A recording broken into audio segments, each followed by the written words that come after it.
It's still warm. It's 28.8 degrees. Not quite ready yet. This ice about 4 degrees from where it should be. And it's going to get there because he's in charge. This has to be perfect. Hans Wuthrich, the Brier ice maker, or to the players, curling star maker.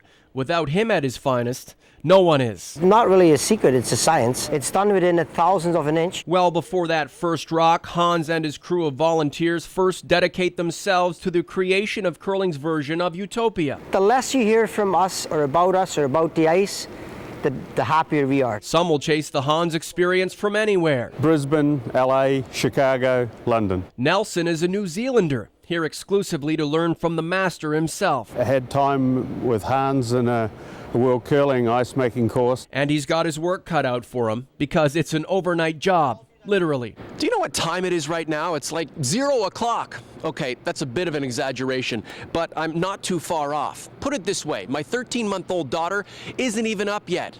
But Hans Wuthrich sure is. He's been up for a while now, out to make the very best curling ice in the world, because time is of the essence. Today, by 4 o'clock, if we weren't finished, we'd be in trouble because we only get basically the 3 days. Meeting deadlines while maintaining perfect quality are the reasons Hans is in such demand. 30 years on the job, and this Brier gig, standard now. Oh, the Vancouver Olympic ice, his too. That was probably the biggest experience I ever had in my entire life. Hans lands in London, one of the most famous exports from tiny Gimli, Manitoba, which interestingly is home to one of our most famous landings. Air Canada 767 in 1983, out of fuel, barely touching down on an abandoned airstrip.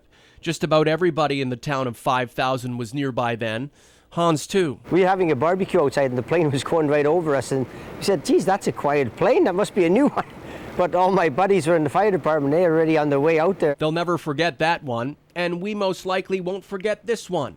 A Brier aiming to top them all. The field is certainly capable, as long as that playing surface is up to par. And it had better be.